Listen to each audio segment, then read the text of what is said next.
Welcome, everybody. My name is Peter Monson. I'm the president of the board of Emerge, and I wanted to welcome all of you here tonight on behalf of the board. And thank you for coming. This is going to be a very informative evening. I know we're all interested to hear about what's happening with our local governments, as well as what's happening with the Pine Fields. Anyway, I want to first acknowledge our fellow board members. We have Dick Woods here, Larry White back there, he's Shannon Mahan back there, and Marion. Shannon's our treasurer. If you haven't paid your dues for this year, please feel free to see her and work that out. Marion is our secretary. She's responsible for a lot of the mailings you've gotten and other work as assigned. Anyway, it's a great pleasure to have you here. I know we have some folks who are probably outside of the Emerge area, and welcome them as well. It's great to have you here. In the back, we have some handouts. There's a copy of the agenda and a copy of an informational sheet about pine beetles that our speaker has provided. And I think there's a list of tree service companies that service the Evergreen area. Regarding that list, we're not making any recommendations. We're just saying these are people we know that have worked in the area. We're not making any recommendations one way or the other about them, but it's just for your convenience to contact them. I'm not sure if we have, hopefully we have enough handouts. We only did about 40, so if we're running short, maybe you can share one per household, something like that. Our meeting tonight is going to be similar to other meetings. We're going to hear from school district folks. We're going to hear from the sheriff's office. We're going to hear from the Evergreen Fire Rescue Group. And we're going to hear from our county commissioner, who's local here. And then we're going to hear from Mike Goldblatt, who's our primary speaker tonight. I guess without further ado, we'll welcome the principal of King Murphy, Scott Bain, who is on his way up as I speak. And welcome, Scott. Welcome to your school, of course. Happy to have you here. So, welcome everybody. Thanks for coming out tonight. I'll just give a little bit of update of sort of the state of King Murphy Mountain School. A couple of highlights of things that have been going on. First and foremost, I would say that it's such a sweet little school that we have up here, and it's a really nice spot, and great group of kids, and great families, and what have you. So it's a really nice place to work, and so I appreciate being here. This is the beginning of my third year as principal here after retiring from Jeffco after 25 years. I got picked up to come here, and it's worked out really, really lovely. I'm a native of Evergreen. I went to Bergen Elementary, Evergreen Middle School, Evergreen High School. So recent events are in March was very close to home. It's my place, so it's a tough one. That's made some challenges for me here, because when you go through something like that, parents are nervous, kids are nervous, staff is nervous. So we do our drills, and the Sheriff's Department is just fantastic to work with. My previous school was in Lakewood, and it was a little more hit or miss about how those drills went, and staff and the law enforcement being developmentally appropriate and what have you. And Clear Creek has just been spot on all 3 years that we've done our drill. And they were kind enough to stay after our drill this year and really debrief with the staff, because we did the drill about 2 weeks after the events. And staff has a lot of very specific questions, and so they stayed and worked with us in the process and gave us a lot of great feedback and ideas of things that we could do to help protect this place. So that's just an element of what we're going on this year. Something that a point of pride of where we're sitting as a school as far as academic performance. I would say that there are things that are equally important as academic performance on a standardized test for a really rich, full education for kids. However, it is a measure, and so for the second year in a row, King Murphy has the highest test scores of all the mountain area schools, including the Jeffco schools.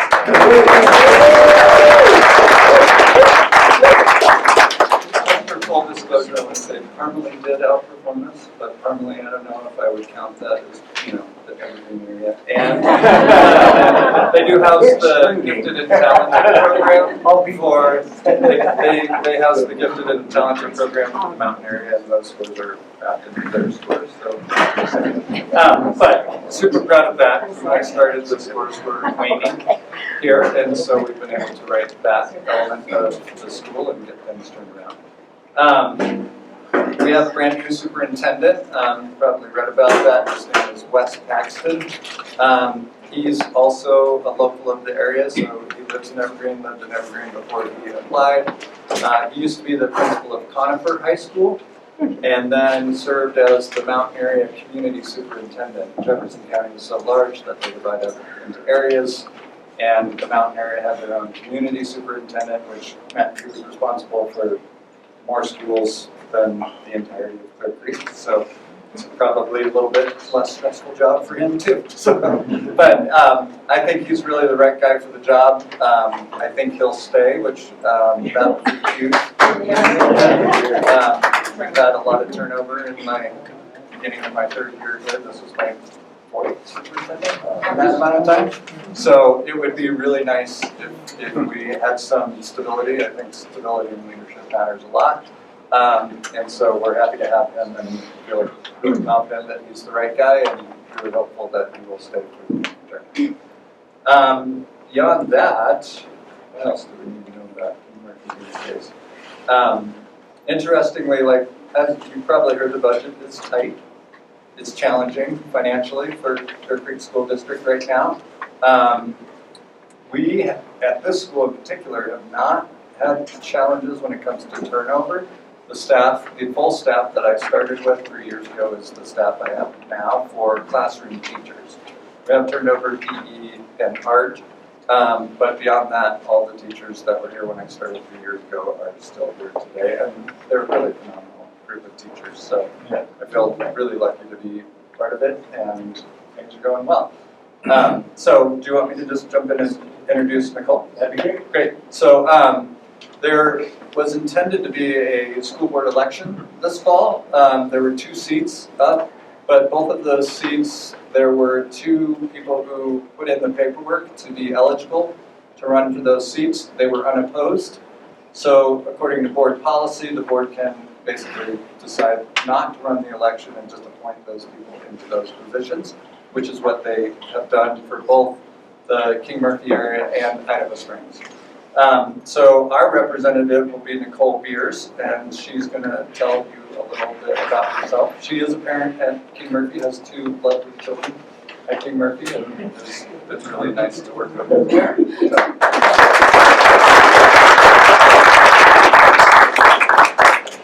Hey everyone, I'm just kind of here to introduce myself, so if you see me around, I'm not just another face in the crowd, but if you have concerns, you can bring them to me. Like Scott said, I have 2 girls here at the school, a kindergartner and a 2nd grader, and I cannot speak highly enough of the King Murphy staff. I was one of those parents that was kind of like, yeah, maybe homeschooling's for us. We'll try kindergarten, and after sending my kiddos here, we are full in on King Murphy and Clear Creek. So we just love this area. We currently live about a mile from the school, so I'll be representing, like Scott said, this King Murphy area. I do have a background in education. I'm certified as an art teacher. Art teaching positions are very hard to come by. So I have worked as a paraeducator in a special needs school. That school was geared towards kids that were not having their needs met in public schools. So it's a really tough population, so I've seen the good, the bad, and the ugly of funding, especially there. Our kids were very demanding, but also very rewarding. So I want to give our teachers and our staff the tools they need to encourage those kiddos. And I just want to make sure we kind of keep our budget in line with what the schools actually need. So we're spending our money where we need it. Also, like Scott said, Wes has been an awesome addition to our school and this area. It sounds like he really does want to elevate these schools, especially the middle school and high school, and is utilizing the resources we already have. That is great. So I'm excited to work with everyone, and that's kind of what I have. So feel free to ask me questions and reach out to me with any issues.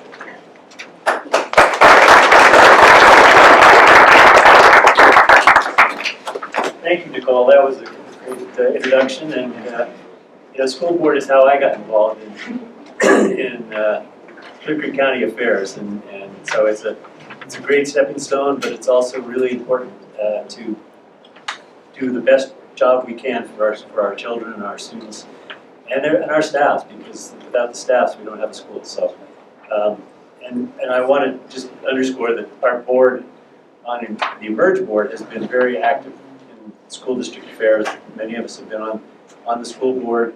Others have been active parents. Others have been involved as teachers, like Marion. So it's a very important and rewarding endeavor. So thank you, Nicole, for stepping up. It's really important that we have good people in that position.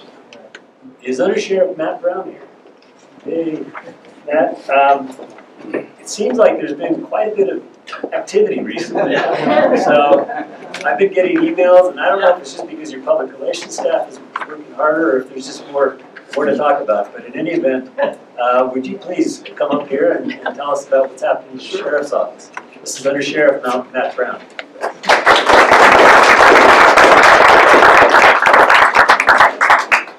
Yeah, to say we've been busy is an understatement. So I've been with the sheriff's office for 25 years, and really the last 2 months have been probably the busiest I've ever seen it. Fortunately for you guys, it's not over here on this side of the community.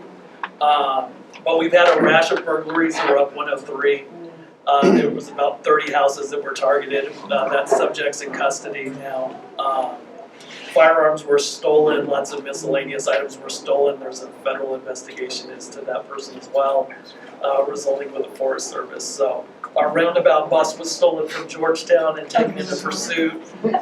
We had 2 shootings in one evening, one in the Western Inn Trailer Court related to another shooting that happened at the Georgetown Motor Lodge. That's suspects in custody.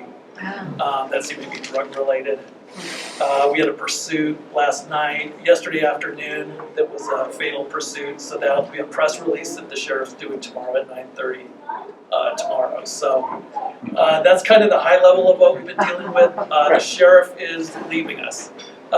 He's leaving November 7th. He got a job at Anschutz, being the chief of police there. So we wish him the best. So given the time being, I'll be the interim sheriff. I don't have residency in the county yet. So I will hold it down until we get someone appointed or we run the election in November. So definitely big being over on these meetings. I was fortunate to be involved with the lockdown drills over here at King Murphy and worked with the school board on a lot of school safety measures. So some of that being, budget's a tight thing for all of us, but there's a lot of low impact budget items like watchdog and things you can do to get some added security and help in the schools. So I think it was a really productive conversation. We're currently also looking at LifeSpot, which is a digital app that your teachers would have, principals, and you would be able to activate an alert in the event there was an incident happening, and that's dispatched fairly quick. So we're working on that. Technology's been a big focus for us. We've got drones now that we use for a lot of things to go into the field, to go into houses if we don't want to send officers in if it wasn't safe. We've used it for search and rescue as well. So drones have been a big key for us. We have 2 operators for those on both sides of the week, so we're able to get drones up in the air and help with a lot of things. One of the things I spoke about last time was Flock. Flock's a license plate reader system. We were able to budget that this year, and it's being implemented. What Flock does is it basically gives you a hit on the vehicle if there's a warrant associated with stolen vehicle. We use it for investigative purposes for that, but we can also flag vehicles of interest for us if we have leads and cases that we can do that. The nice part about that is we have 2 mobile versions of that, so like seasonally there's mailbox thefts and things that happen over here almost like clockwork every year. So our hope is to be able to get those implemented and be able to have camera systems to be able to watch that. So we're excited to see there's a lot of data that comes from that, as well as traffic volumes, peak periods. So there's a lot of reports that we can run with that. So that is currently being implemented. So I think that will see our investigations probably be a lot more busier. I'm trying to think what else update-wise. Press release, our staffing. We have 2 currently in training academy. They will be post-certified in December. We just pushed one of our female officers out on her own. Tonight's her first shift. So that's good. So the board was really helpful with us in identifying that we had a problem with our funding and what we were bringing people at. So we were great at bringing people in and giving them the training and the expertise, but then they just left to go to a metro agency. So what we've noticed is with what we've been able to do with the pay scale to be more competitive, then it adds value to being in the mountains. Obviously, we would say we're less busy, but I would say given the last month, that's not a true statement for us. But we're seeing that that's been really helpful in what we're recruiting. So it helps us find officers that maybe worked in the metro agencies that no longer want to deal with the volume and that, and they want to be up in the mountains. So we're starting to see that now that that information's come out, that we're starting to get a lot more applicants. So we're hoping to be at staff here shortly. So our guys are on 12-hour shifts right now. Our deputies, because of how short-staffed we were, so we're looking at hopefully shortly coming off that and getting people out on their own. So that's encouraging. Big project that we currently have is just our retirement, our pension program, and we're working with the county on that. That's an issue that you guys voted for with FPPA, as a pension for first responders. So I think with having both those pieces, that'll be something that will probably have more stability and see officers stay longer. I think probably the biggest thing that residents notice, I notice, is that it's not the familiar face that you have, you're dealing with new faces all the time, and we lost a lot of historical experience by losing some of the people that we lost. So we've had a huge impact on focusing on training. Multi-casualty incident planning and training, field training, geography training, right? There's nuances to being up here that only locals know about. So, it's good. You can end up with 10 different aspens if you go the wrong way. So I learned that from geography being on patrol as well. But that can really set you up not in a good way. JeffCom service they provide for us, that's been really good. Most of the quirks have been ironed out. We have a good working relationship with JeffCom. Given the amount of calls and the volume that we've had in some of these high response calls, they do a great job being able to focus on that. So that's one thing that I've noticed that's been an improvement with JeffCom.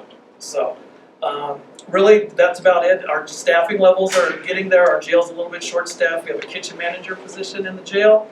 You feel like cooking meals for inmates.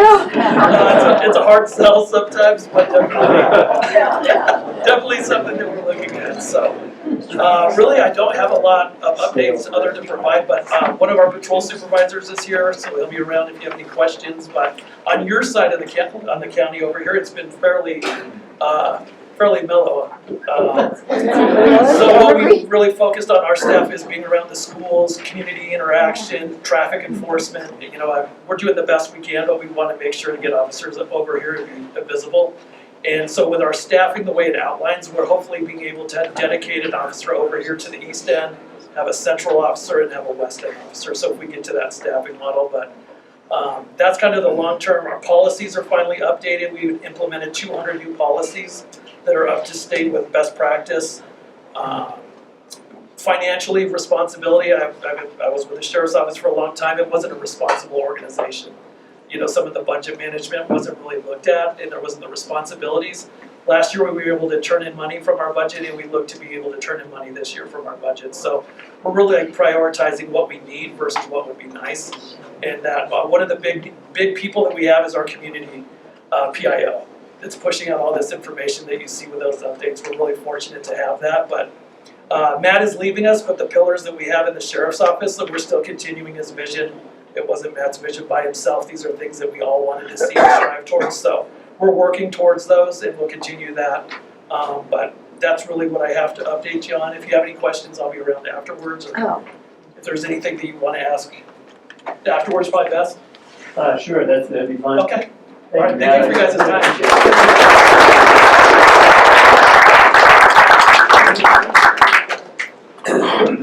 I've been home a lot this summer, and it seems like there's been a constant noise of chainsaws and wood chippers. And I think one of the reasons for that is fire mitigation and fuels reduction processes. And we have, from the Evergreen Fire Rescue Group, we have Jason Puffet, the Wildland Division Chief from Evergreen Fire Rescue. With him is Chief Ouija, of course, and also Stacy Martin, I believe, is in the back. So thank you all for coming. We're always interested to hear from Evergreen Fire Rescue, and we're interested in hearing about wildland fire reduction. Thank you, appreciate it. Yeah.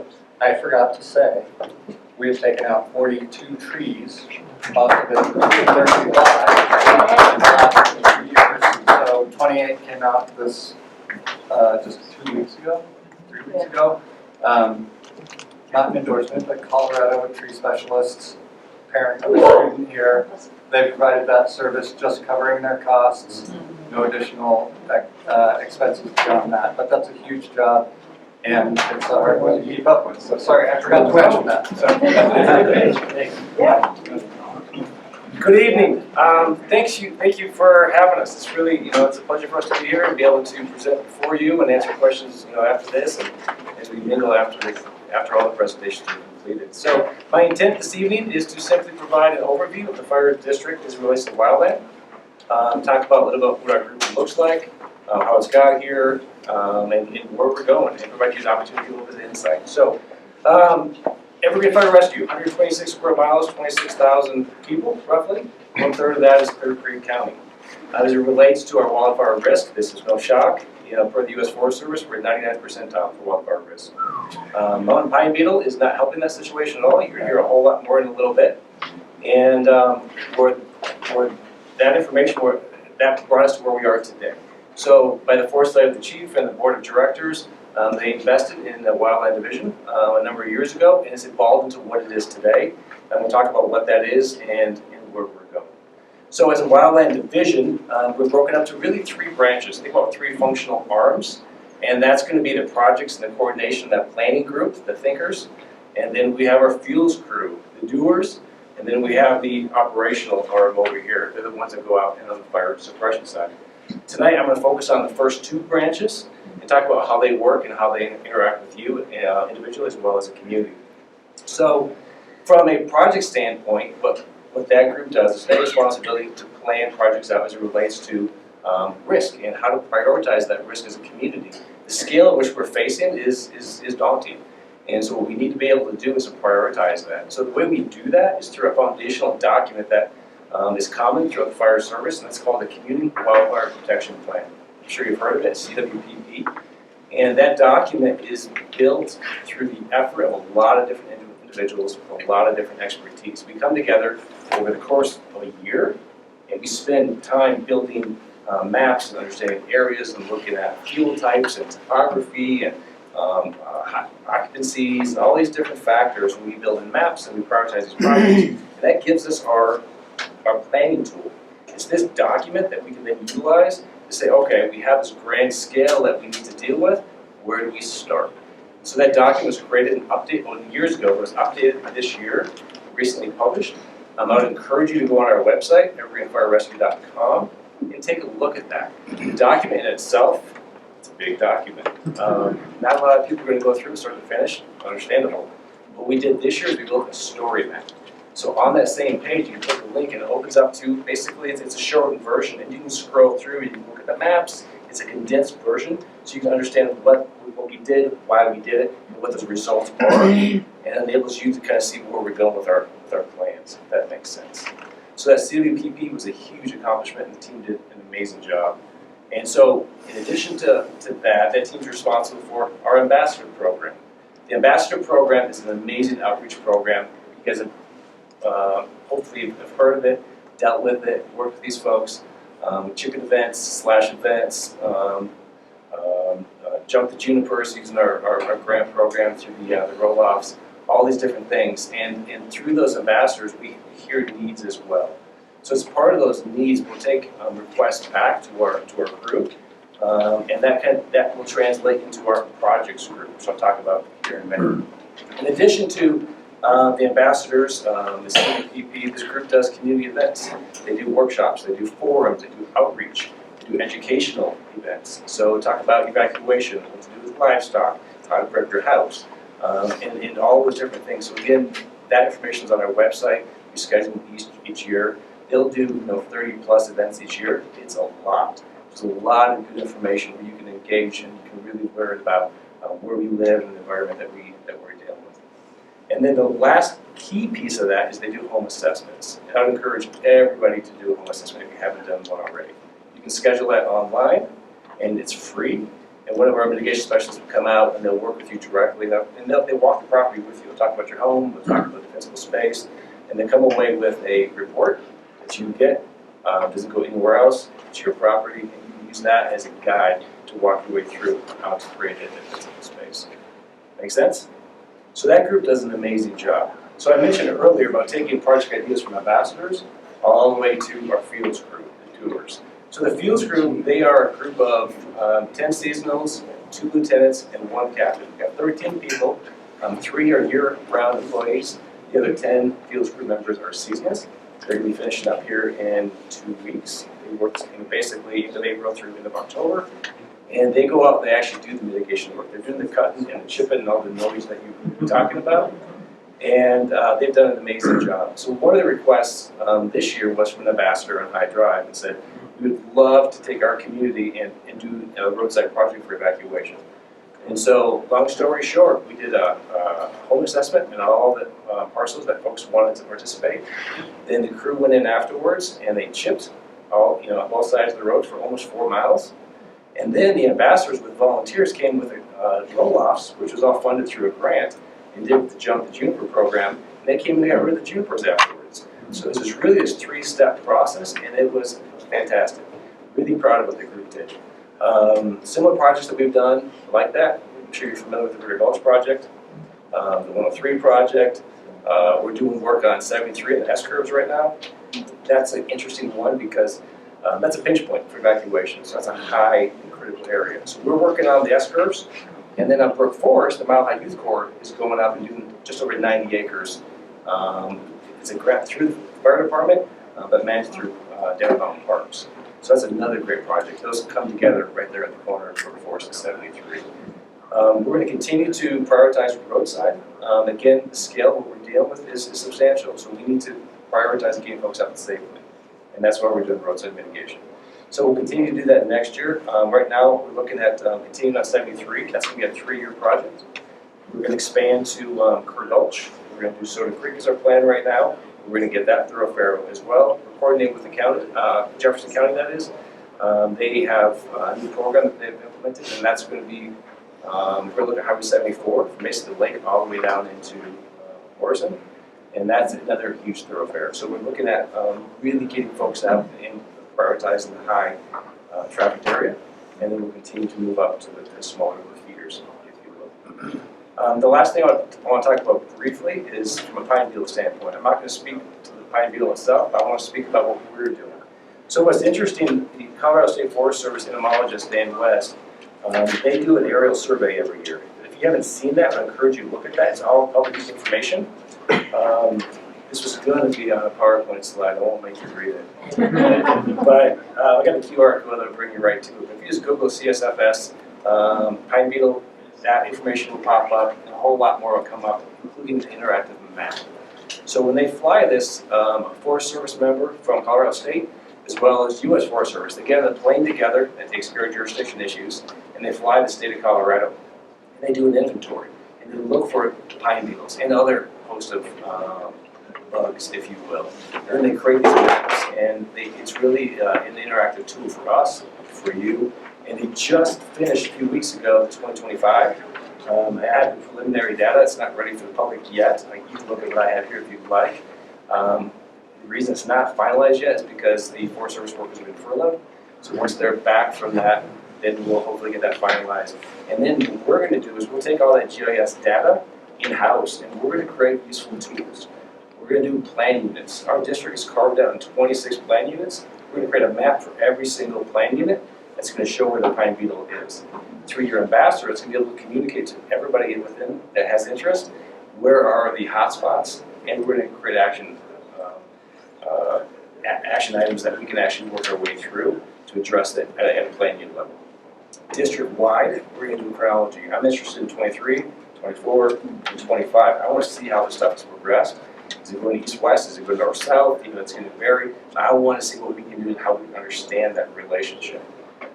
Internally to us, we're going to put this information on our operational maps. So we have pre-plans for the whole district. What that means is these are tools or maps that we use, but also as partner agencies come in during an incident, they need to see where these hotspots are as well, because that fuel changes our strategy and tactics. It's important for us to know where dead standing material is, because we may not put people in there. We may use aircraft, for example.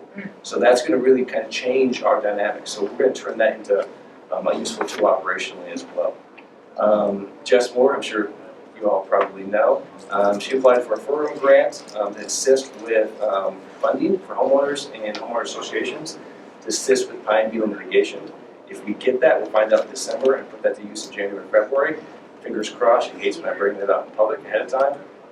But the intent behind that is we recognize the need. Number one, we know where it is, we know what we need to do, and now we need to be able to pay for it. We can't cover it, but through these grant mechanisms, we can sure do our very best to help everybody in our community. Yeah, it's a lot of information I just threw at you in a few minutes. Any questions, or I'll be happy to chat after this as well. I have a question. Yes. We, and a lot of people in Evergreen West, back up to Denver mountain parks, and there are a lot of pine beetle damaged trees. Yes. We can only take care of, maybe the first 10 feet in front of us. And is there any plan for Denver mountain parks to take care of their property? Well, I don't want to speak for them directly, but I'll speak from third-person point of view. They have a team of folks, and they have prioritized a lot of money to treat the pine beetle situation as well as the parks in general. The folks that run that we're very close with, we have a good partnership with. And from my perspective, they're doing a great job as far as taking on what they can. But the amount of land they have, it's substantial. One area in particular, so to answer your question directly, if you want to be able to reach out to them, I'd be happy to facilitate that. Let's chat afterwards, and we can narrow down a geographic area. 103, which is a hot topic, you're going to see smoke in the air this winter. That's a good thing. I'll be happy to speak to what that means, why we do it, and get into the details if you'd like. But we're going to, there's going to be burning at 103 in Denver Mountain Parks. There's going to be burning at Alderfer. There's going to be burning in other Denver and Jefferson County open space lands. And that's something that the fire department supports. We're involved in that process. We look at the prescription of what they are required of themselves to do before they put fire on the ground. There's a whole host of things that go into this. And it's a meaningful difference to the landscape that we really need to do to remove those feelings. So anyway, expect that this winter, and again, that's a positive thing. Anything else? Thank you.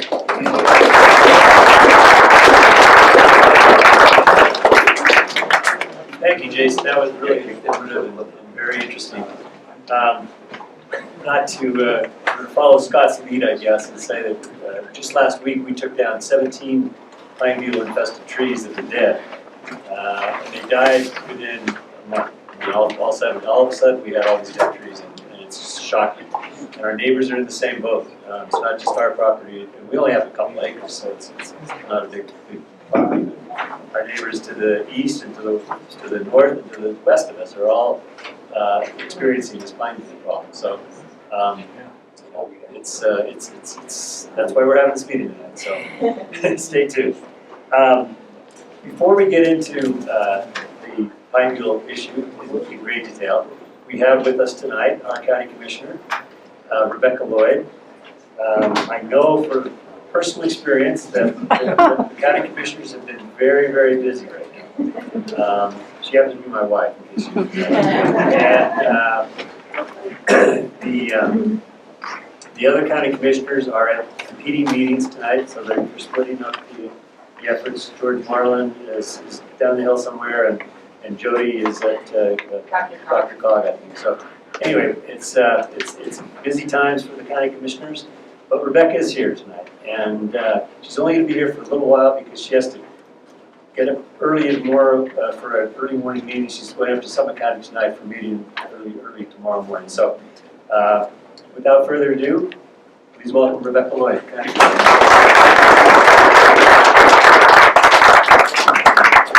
Hi everyone, friends and neighbors.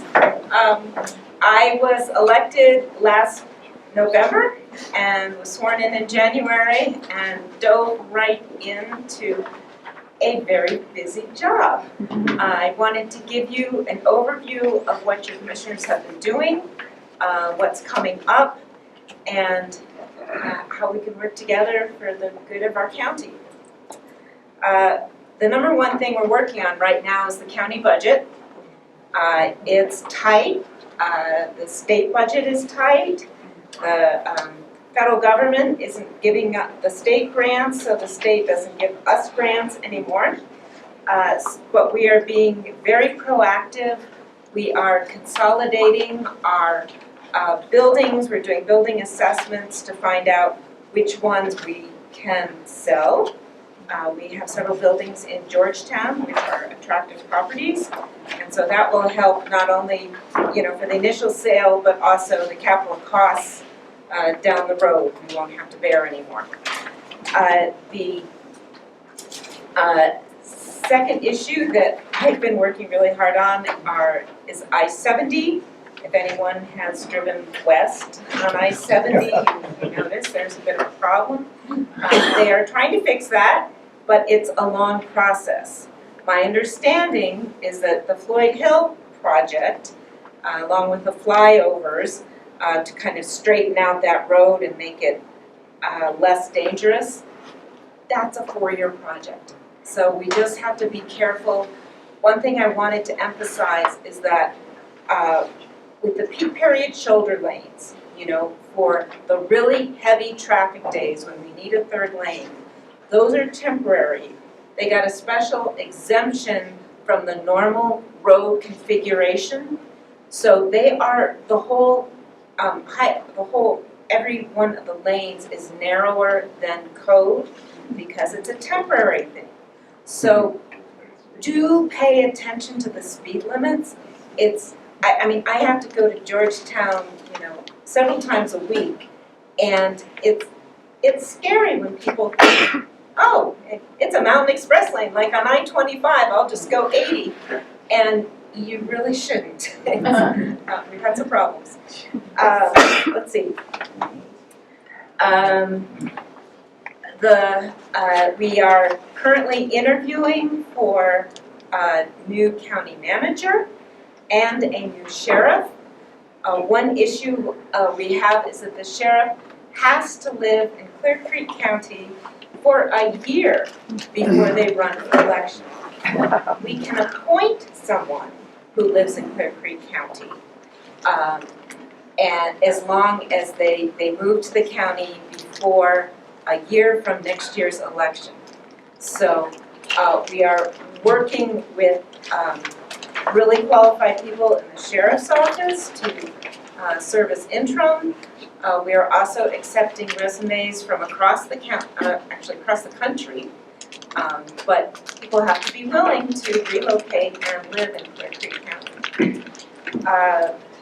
I am working with the Housing Authority. The Housing Authority in Clear Creek County addresses numerous things.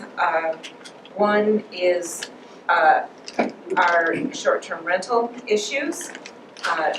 We've had problems in this end of the county where I have one friend up on Witter Gulch where about 6 of her neighbors, 5 of them have turned into short-term rental houses, which kind of destroys our neighborhood. It doesn't support our local schools.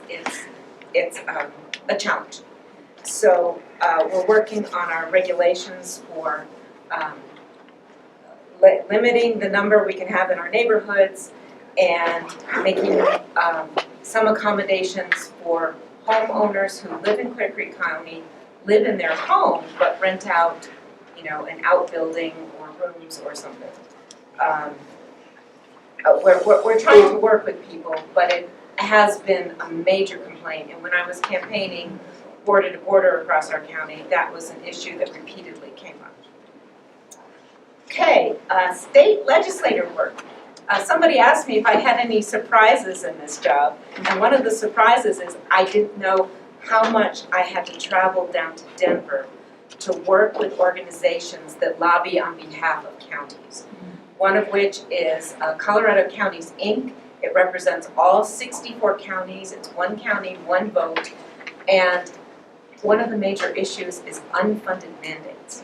The state government will say, oh, this is a good idea. Let's have the counties take care of it, but they don't give us any money. One major issue we're dealing with right now is a law that sounded really good, but the unintended consequences are very difficult for our counties. And that is to make all of the county records ADA compliant. That means we have to digitize everything and do it in a manner that fits with the ADA. Counties have banded together. We have pushed back the deadlines because nobody could have done it in the time they originally set. So we are doing our best. We're hoping that, you know, if we all do a good faith effort, we can convince the state that, you know, we are working on this, but you didn't give us a lot of leeway here. Let's see. You know, counties have a limited ability to raise funds. I mean, you may have gone to Georgetown and purchased something and been shocked at the over 10% sales tax. Well, part of the problem is we are responsible for taking care of, okay, countywide, we're about 9,100 people. And on a daily basis, we have 30 to 35,000 cars driving through our county. Some of them decide to go climb one of our 14ers, or go to our mountain bike park, or river raft, or just walk into town and then they might trip and fall. And so EMS is very busy. Our fire department can be very busy. Our sheriff's department can be very busy. And it's not to blame all of our problems on visitors. We like visitors, but we do have some challenges. You may have heard that the not this part of the county, but the other end of the county is strictly covered by Clear Creek Fire Authority and EMS. We are running a mill levy ballot initiative to help fund them. Our fire authority hasn't had an increase in mills for, I think, since 1988. They are down 4.469 mills, whereas Evergreen, which we all pay, is 11.59, something like that. So anyway, we are hoping to get some more money from Clear Creek Fire Authority and EMS, which means that the county coffers don't have to shore up things that they can't provide. It puts us on a more a solid base to take care of our people the rest of here. So you all know we're in the Evergreen Fire Rescue District, but the rest of the county is the Clear Creek Fire Authority and EMS. Let's see. The state doesn't quite understand what it's doing to the counties, so we have been trying to be creative in ways to get more money into our coffers. One of which is we proposed a recreational excise tax, which means, I didn't know this. It's one of the things I didn't know when I got elected. Even though we have Loveland Ski Area, we have Echo Ski Area, we have river rafting, we have the mountain bike park. Those are considered services. Services are not taxed in the state of Colorado. So all those people who come in and use our resources don't help our coffers unless they, go eat in town or buy something in town. So we are hoping to be able to charge a minimum amount just to get some help to pay for the EMS that has to go rescue you, or the fire department that has to rescue you, the sheriff. And frankly, I'm a skier, I love to ski. If I'm paying $100 to go ski at Loveland, and they charge me an extra $2 for a county excise tax, that's not gonna stop me from skiing. So I'm thinking that it would be nice if our visitors could help us take care of them as well as visitors. Tomorrow, I'm heading out tonight to Breckenridge because I have a meeting in Breckenridge at 8:30 tomorrow morning, and there's like maybe gonna be snow up there, so I thought I'd head out tonight. But I am meeting with the State Department of Local Affairs. That's called DOLA. It's the office that is kind of the liaison between the state government and the communities. And this is the one that covers our area, and they will be talking about, you know, funding issues, grant issues, and basically how they can help us. So I will be picking their brains tomorrow.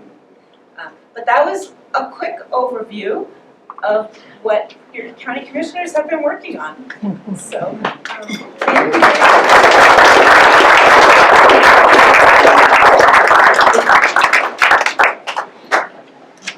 Thank you, Rebecca. That was fascinating. I didn't know, and I thought I knew everything we were doing. Safe travels to Suffolk County, and avoid the snowstorm, at least on the way out. Well, our keynote speaker tonight is Mike Goldblatt, and he's going to talk about the other reason why we've been hearing so much chainsaw and wood chipper noises this summer. As many of you have experienced probably on your own properties, and I certainly have on ours, mountain pine beetle has epidemic proportions in Kirkby County and really the entire Front Range. If you drive along US 285 through Park County and Conifer area, big swaths of hillsides and dead trees. You drive on I-70, the big swaths of hillsides and dead trees, all the way through up to you know, the Estes Park area. So it's a regional problem, and something that we're all facing, unfortunately. Tonight we have Mike Goldblatt coming to speak to us. He's a longtime Evergreen resident and a certified arborist. He's been in Colorado since 1976. He was the founder of Land Tree Service, which many of you probably are familiar with. And he grew that business until he sold it in 2015 for the ostensible reason of retiring. And he came out of retirement recently to help one of his mentees, I guess you'd say, one of his former employees, with the incredible load of tree removals that are required by all these pine beetle trees. And as I said, he's certified by both the International Society of Arboriculture and the American Society of Consulting Arborists. He's recognized by the Colorado Department of Agriculture as a qualified supervisor. And I would like to, at this time, welcome Mike Goldblatt to come talk to us about these damn mountain pine beetles.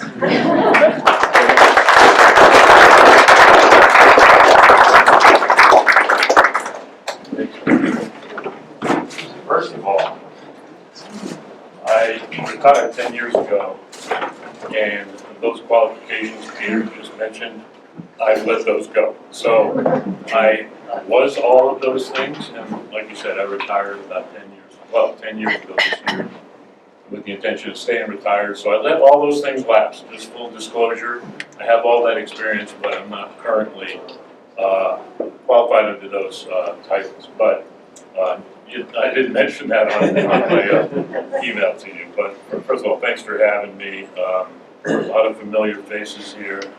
Probably a lot of you guys were Land Tree customers. So as Peter said, I started in 1976. I came out and worked for the Forest Service for a couple of years.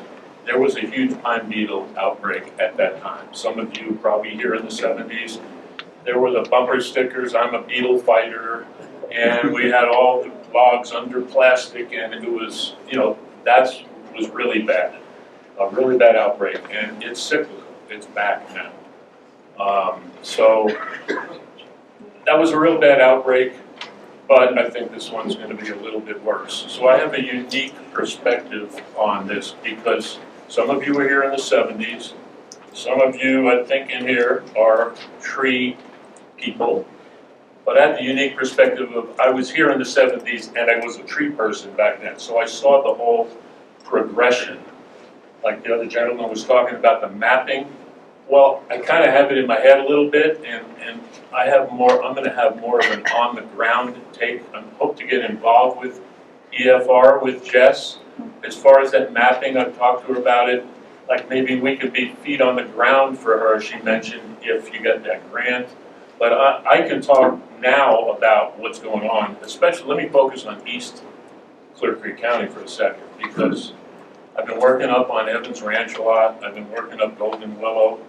Golden Willow to Potato Patch up that way is a horror show, if any of you guys happen to live there.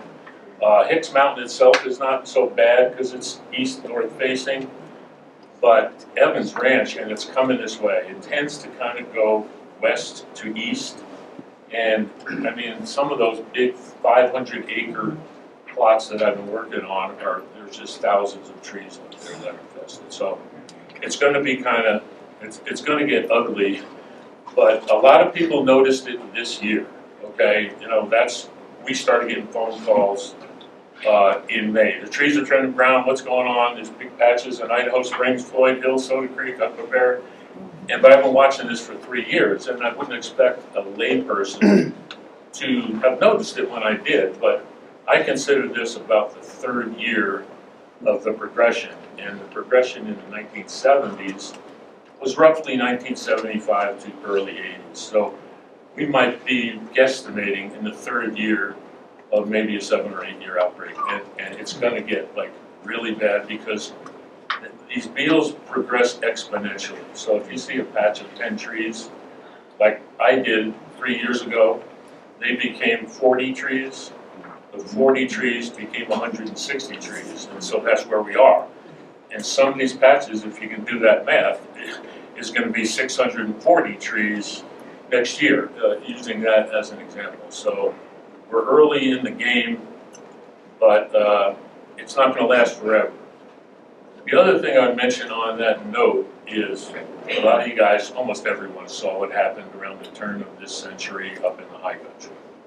So those mountains like in Silverthorne, Grand County, Summit County, Eagle County, entire, not just mountainsides, like half of entire counties died. And it's not going to happen that way around here because we have a more diverse forest.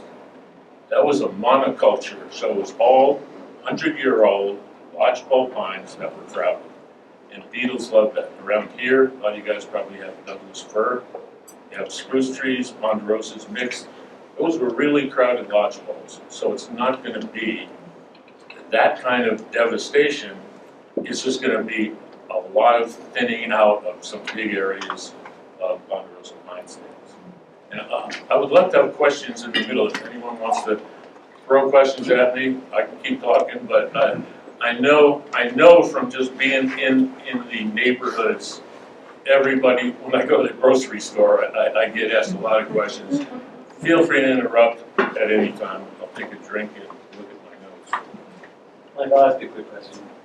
Can you tell us the difference between mountain pine beetles and itch beetles and Yes. spruce bugworms and whatever? Oh yeah, let's back up into that. Sure. So mountain pine beetle, and this gets a little confusing. Mountain pine beetle attacked all those lodgepoles that I just mentioned. Mountain pine beetle is attacking ponderosa pines here. It's the same insect, Dendroctonus ponderosi.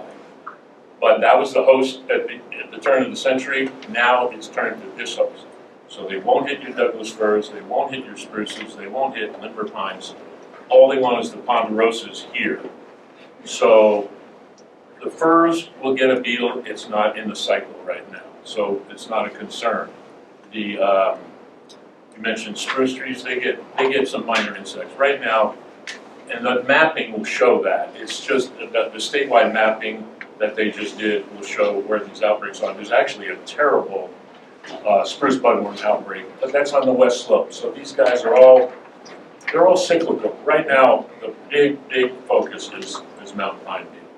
So does that answer your question? They also get dwarf mistletoe. If any of you guys have seen dwarf mistletoe in the trees, that predisposes the tree to beetle. Beetles love weak trees, but when it gets this epidemic, they don't care what trees they're going to hit. They'll hit weak trees first, but they'll hit anything near them. They tend to go to the trees nearest them, but they can also get a tailwind and go a mile. They go 2 miles. There was an incident where they flew over the Continental Divide with 30-mile-an-hour winds. If they get a tailwind, they got wings, but they mostly want to go to the neighboring trees.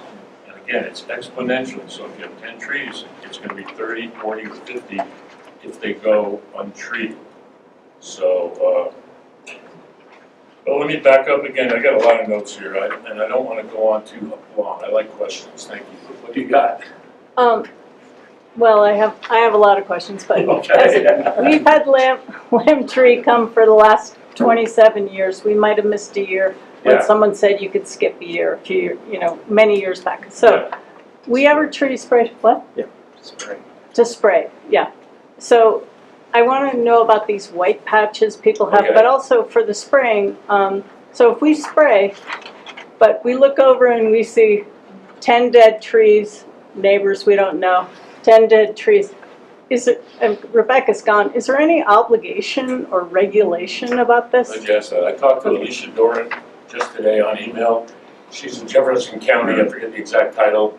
She's the invasive pest specialist, okay? She was actually in that role when I was at Lamb, and this was in the 1990s. She's still there. I talked to her just today to ask her that question. Are they going to mandate your neighbor removing the trees? What they did in the 70s and 80s was they would hire a company like mine, and we would cut the trees, give them a bill. They would have to, if they didn't pay it, it would get attached to their taxes. And Alicia said that may happen. It's going to get a lot of blowback. It did then, it will now. Government, keep your hands off of my trees and all that. But it's a possibility that it could happen. That it would be meant. I think that was your question. Well, also, are our trees protected? Because Yeah. we don't spray every single one, but should we for the Right. next 7 years? So what we like to do, what I recommend you do, I should say, is the only treatments are prophylactic. So you could spray the tree and coat the trunks like you watched Bain do all those years. They sprayed with a hydraulic sprayer way up to the crown of the tree. Or you can, the newer science is injecting the trees, okay? So that's kind of why I jumped back into the game. My former employee from Mountain Family Tree and myself, Brooklyn in the back who's videoing, are getting into injecting the trees. So, and other companies are doing it. We're not pioneering this, but we're one of the few companies. And so we take a chemical called emamectin benzoate and we shoot it into the very base of the tree. The tree uptakes it through the xylem wood and it stays systemically in the tree. It protects the tree for 2 years, some say 3, but we're advertising 2 because I don't want to overpromise, but the tree then has that chemical in it. It doesn't get sprayed into the atmosphere. It's a closed system, very, very safe relative to other pesticide applications. And honestly, people are all over. I mean, when I mention it, everybody is loving it. It's much more expensive than spraying, but it's environmentally safe and it lasts 2 years. So that's the other treatment. Well, just to follow up on that, I was going to ask, what are the environmental impacts of spraying trees in terms of birds, in terms of other insects, benign insects? It's poisonous. The chemicals that are used are either permethrin or bifenthrin. They're derivatives of the chrysanthemum plant, and that sounds really cool, but it's poisonous. So I couldn't speak too intelligently about exactly what the effects are on birds, but it has an LD50 that is pretty low, which LD50 just means it's quite poisonous, but less so than the stuff I sprayed all over myself in the 70s. Carbaryl, I have some chemicals that I don't even want to think here that I'm still standing here having used ethyl dibromide and lindane and things like that. Yeah, so they're much safer chemicals, but they're poisonous. So, yes, sir. What's the cost comparison of the pheromones versus the injection versus the spraying? Good question.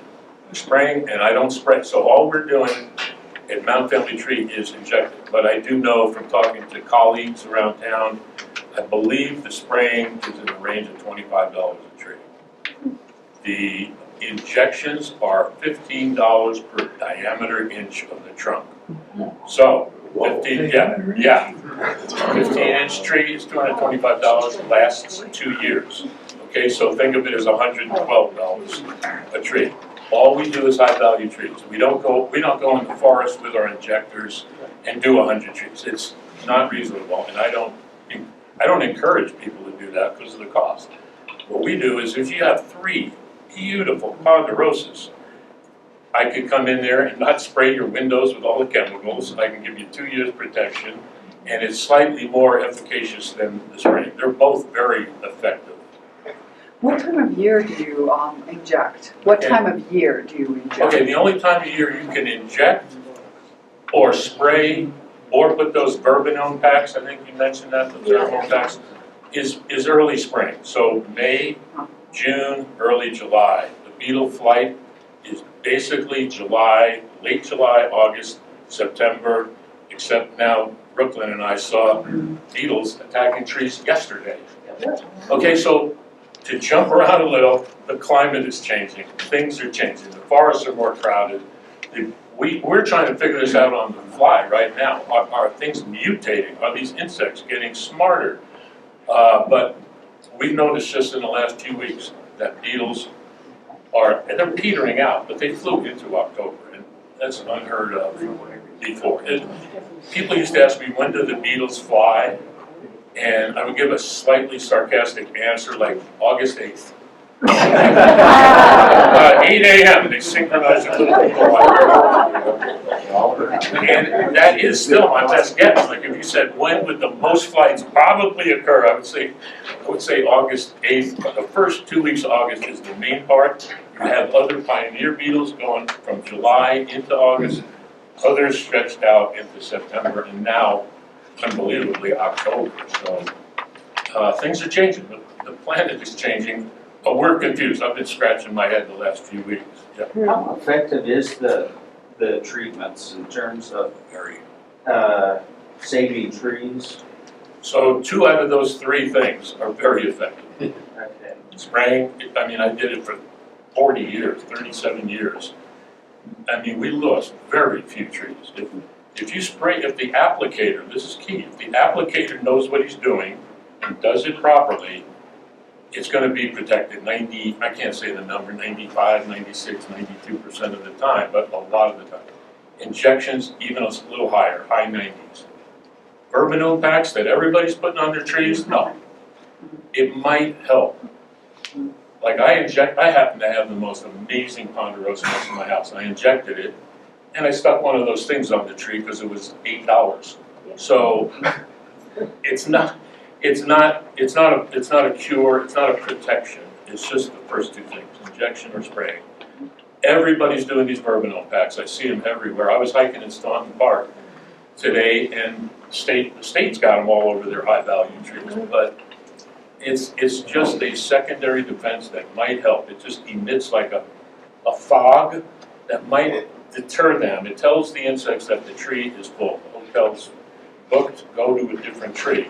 So it's going to go to your neighbor's trees. But it's not very effective. It is inexpensive, and I don't discourage homeowners from doing it because it's very, very affordable and it might help.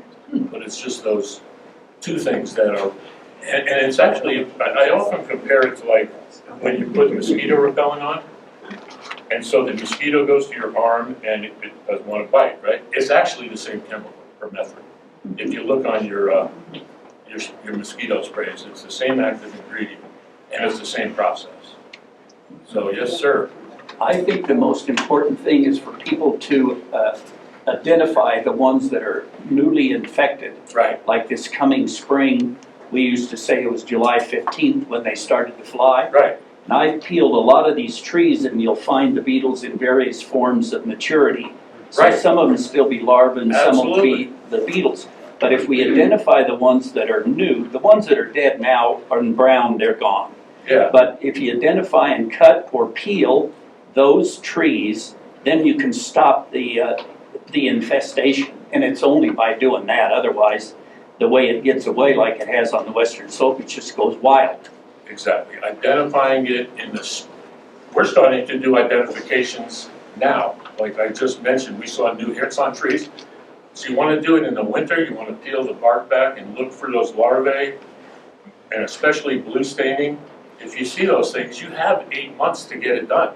Like if you identify it now, it should be obvious. The pitch tubes are going to be very obvious on the trees. So if you identify it now or January or March, you have plenty of time to get them out. But you're right, a lot of people, we have customers right now who wanted us to take out the brown dead ones. And I'm going, no, do that whenever. Let's do the brand new hits, because then you're going to interrupt the generational cycle. So yeah, great question. Larry, what's up? Yeah, my question is, when you spray like 60% of your trees in your property, Yeah, does that have any protection for the trees you don't spray? only what the little bit of overspray from the application. Oh, okay. I mean, a good sprayer is going to coat, like a good sized tree, you're going to get it from 3 or 4 sides. You're going to have that whole trunk wet, even the crevices. So to say the overspray is going to help a little, I would say that's pretty much a no. So Yeah. the beetles don't sense that the area's been sprayed or No, something? that might be what those pheromone packs could kind of do. Yeah, so things you can do, well, let's talk about the process of identifying these guys. We just touched on it, but the first thing you're going to see is pitch tubes. You'll see it this time of year, those little popcorn-shaped balls of sap. You can look at the base of the tree to see if there's sawdust at the base or in the bark crevices. If you see that's a secondary sign, and that's when the beetle is running out of pitch. A healthy tree is, the beetles try to get in, the tree is pushing it out, they have a little battle, and then usually the tree succumbs. Well, when it's not healthy or when it's succumbing, it won't have any more pitch to push out. So you'll start seeing sawdust come out because they don't have enough juice, so to speak. And you'll see the galleries with the larvae, like you mentioned. They're little baby, they're eggs right now. They're going to turn into little larvae. The larvae pupate and turn into round winged beetles, and then in July they turn black and they fly. And the only way they can kill your trees is in mass. Like 5 beetles go hit a tree, that does nothing. They're so tiny, the size of a grain of rice, that to overtake a tree, like a large tree, takes hundreds and hundreds. A very big tree could be 1,000 mating pairs. They fly female and then male, and they mate. So it takes a lot of them, is what I'm getting at. And then, of course, you'll see the stain, and then around May, like we all saw this year, you start seeing the browning. It'll turn like green, then goldenish brown, and then brown. And that's when everybody notices it, but it's happened 10 months before. Does that make sense? Bad areas, like you guys mostly, East Clear Creek, I mentioned Evans Ranch is horrible, just a mess. Golden Willow going up Potato Patch, it's a war zone up there. I mean, there's tree services up there every day cutting 50 trees out. It's just incredibly bad. The real bad areas, and a lot of you mentioned it tonight to me, is Idaho Springs. Across the eastern exit, like that eastern exit on the north side of I-70, the mountain is gone. I watched 10 trees hit there 3 years ago, then it was 80, and now it's 500 or 1,000 trees on that one mountain. But all Floyd Hill, Soda Creek is awful. Elk Creek, I mentioned I went to Staunton State Park today, and you look from one that we climbed up on these rocks, and you can look across 285, and it's half brown. The mountains are like half brown, and they'll be totally brown sadly next year. The other bad areas I was going to mention, well, Elk Creek, Idaho Springs, Floyd Hill, Soda Creek, but even in central Evergreen, it's kind of coming at us from all directions. I hike sometimes in O'Fallon Park, Marina Park, And those parks, in spite of Denver Mountain Park's efforts, there's a lot of big patches in there. It's sort of coming towards Central Evergreen, in my view, from all directions. Yeah. Is there any correlation with the wetness of the environment or dryness? We had a fair, I mean, Larry knows, but we had a fairly wet season, but it's not extremely wet, right? It's just about normal or a little above. Well, the water year starts in October. Right. It's about 1.5 inches below normal. Right. But it was much worse than that in Right. July and early Right. August. The creek was running just Right. about as low as it could get.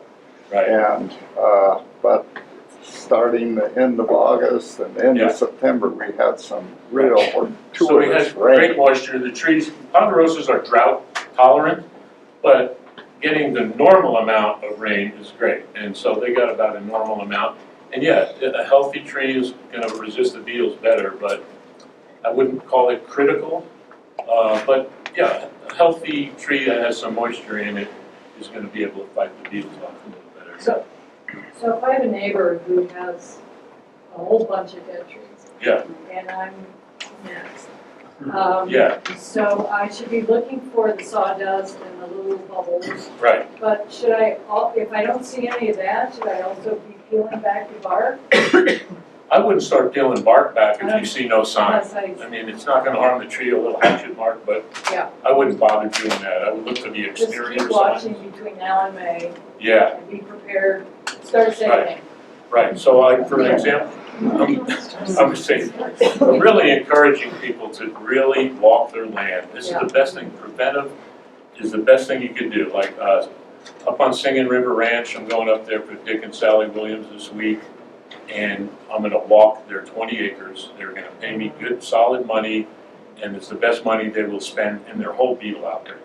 They have a moderate problem up there, but they're smart enough, just to use an example of one of your neighbors, they're hiring me to hike for 2 days throughout their whole property, identify where the beetles are, where they might go, what their plan is.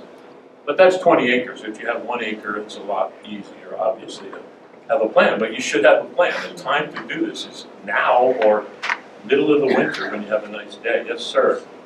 In the 70s, it was kind of conventional knowledge that the temperature didn't rise above freezing for 10 days. Right, okay. Was that true, and is it still true? That comes to my topic of myths. Or we'll start with that myth. Okay, and I researched this. I'm a tree nerd. I researched this stuff, okay? Minus 30 for 5 days in a row. How's that sound? That would do the job. Never happens. Never happened. It never will happen. It hasn't hardly happened. I think it happened in Montana, if my research is right, like in the 1930s. But people want to cling on to that hope, and I can't blame them.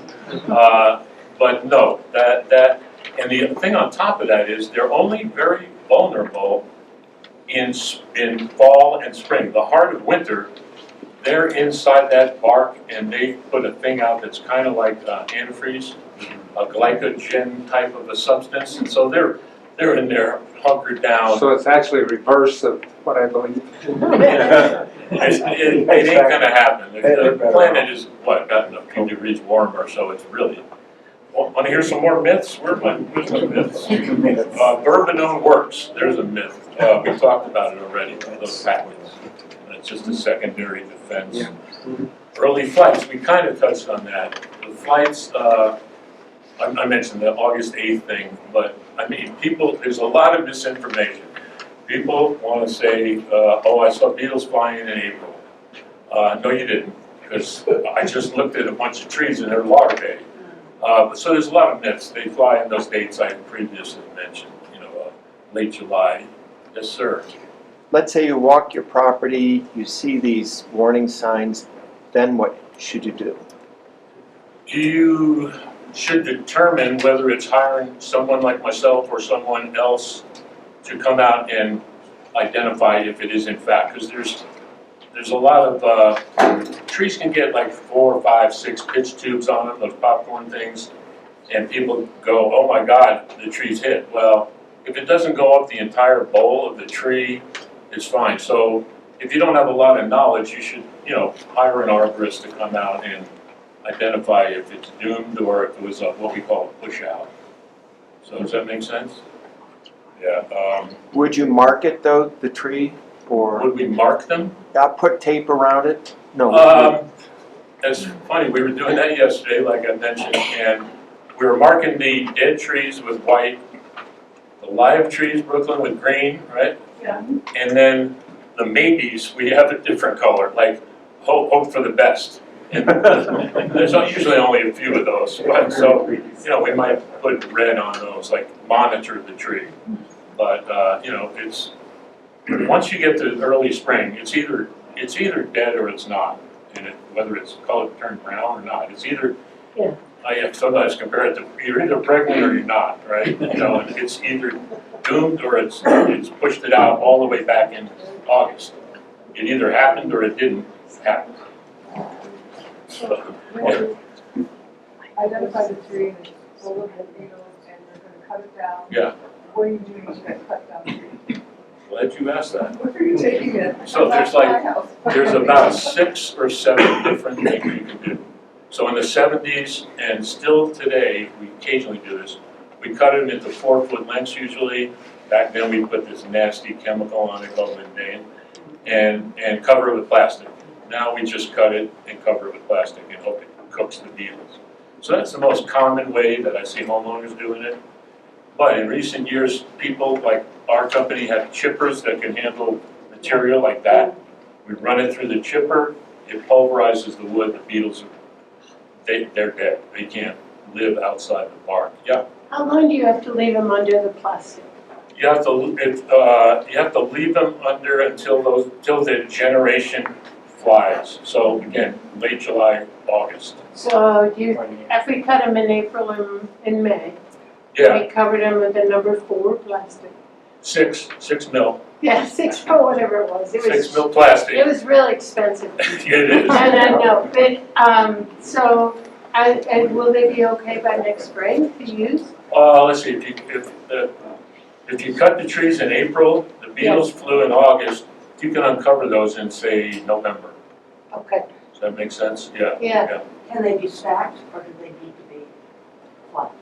They can be stacked. Flat might give it a better solar effect, so they're not all jammed in together. There are people that say, and I don't recommend this, and Forest Service recommended it, I don't know if they still do, you could take the trunks and put them in a south-facing area, turn them twice during the winter. In other words, so each side gets cooked by the sun and that'll do it.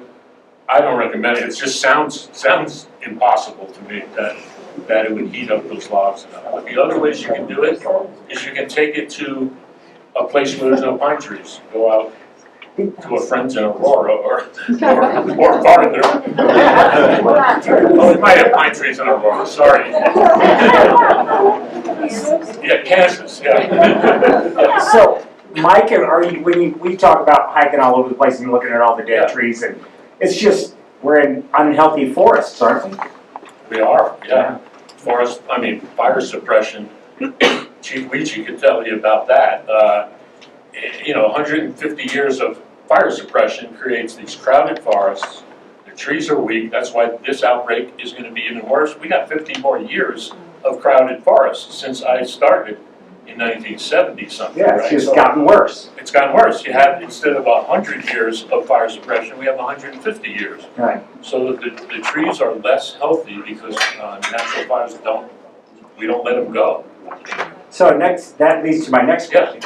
What is your opinion about having large areas in each county that will take all slash and all, tree material covered under taxpayer dollars? Yeah. And so that people can take all of their slash stuff over there, and I think Jefferson County does it, and you pay $20 or something like that. Right. What's your opinion of that? Is that like a totally great idea or totally useless, or? If the folks with those organizations are still here, I would let them speak to that.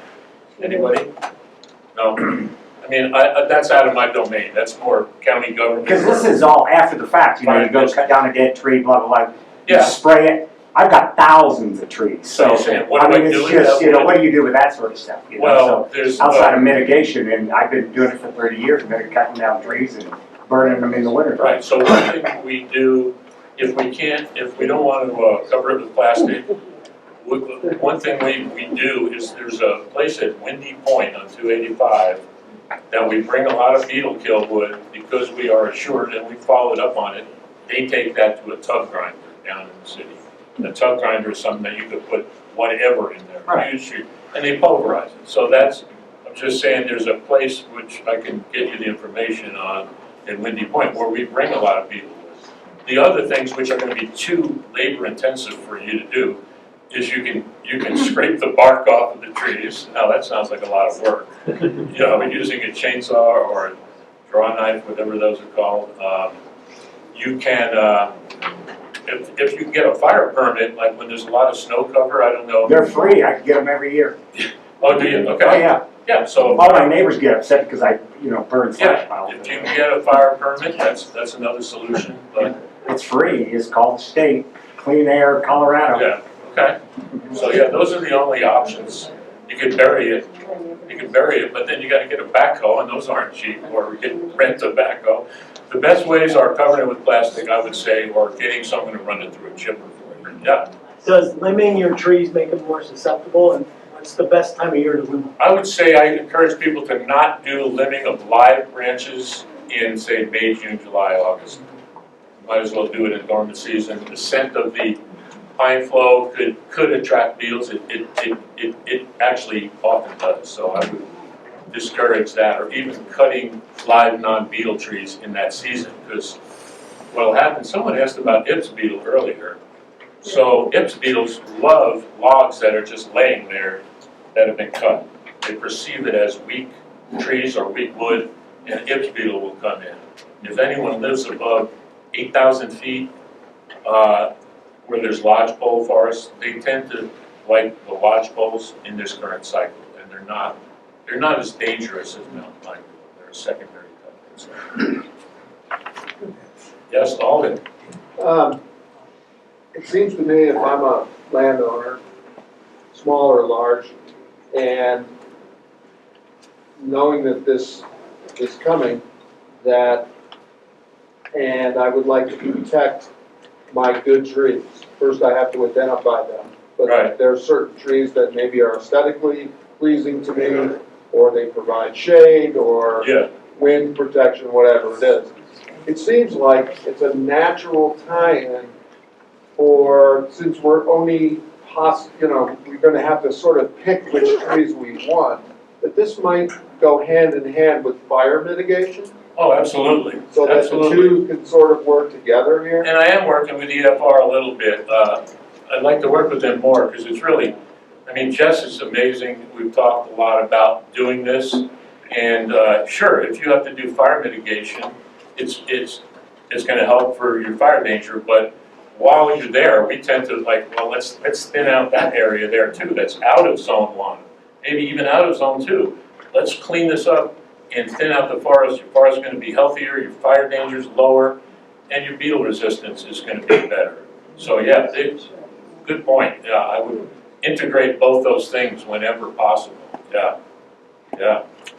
Maybe your insurance companies will be happy. Yeah. Insurance company. How many people here are having trouble getting it? We won't get into insurance. And I don't want to go on too long here. People are getting antsy. I just want to do this right. I got these notes because I wanted to cover everything. I have, for people who are on Facebook, I have a page that I started as an educational page, okay? I'm slightly in the commercial end of it. I'm doing consulting for Mountain Family Tree, but I'm not really in the game. I'm more in the game of doing talks like this, which I'm doing for Rotary clubs, homeowners associations. But I have a Facebook page that's really educational if you want to look on it. It's got a long name. It's Evergreen Area Beetle and Forestry page. Okay, so if you're on Facebook, just if you can want to write that down or think of it. And all we do is we show videos of stuff that's happening, and we'll put in some informational stuff. And that's what I'm about, is doing stuff like this. Can you say that again, please? Oh yeah, Evergreen. I gotta look at the note. Evergreen, area, Beetle, and forestry page. So yeah, that's it.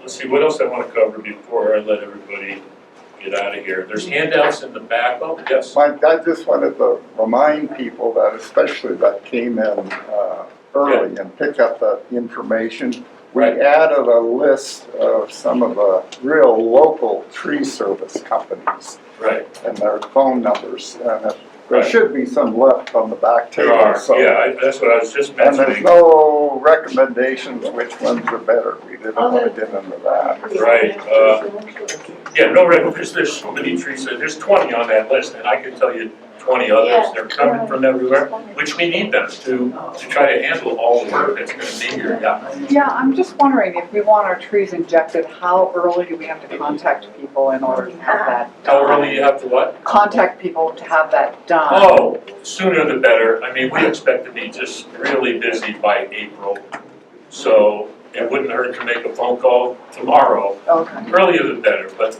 the season is gonna be April, May, June. Because it does take a few weeks for uptake on the injections. So make sure, any other questions? Yeah, just as an add-on, Mike, I generated the list. I know half of the companies. Right. The one thing that was, a couple of the guys that own those companies, they said be careful. There are, because of our infestation and such, there are people that are not as reputable. Right. So be careful to vet your companies. I went on and was checking like ratings and reviews. Yeah. That was a mess. I mean, some people, that was crazy, but Yeah. there were single people from Denver, there were companies, and they were rated poorly because somebody had given them money Right. and then they'd never showed back up. Yeah, I'm So glad be you brought it careful. up. I didn't want to bring it up because I don't want to sound biased. My whole thing is being unbiased, that's I why. can be biased. Yeah. It's okay. I'm giving a talk here, and it's only two companies, but just in passing, I'm not here to promote my company or my former company, but there are Shannon. a half a dozen or more on that list that I won't say anymore. But yeah, thanks, everybody.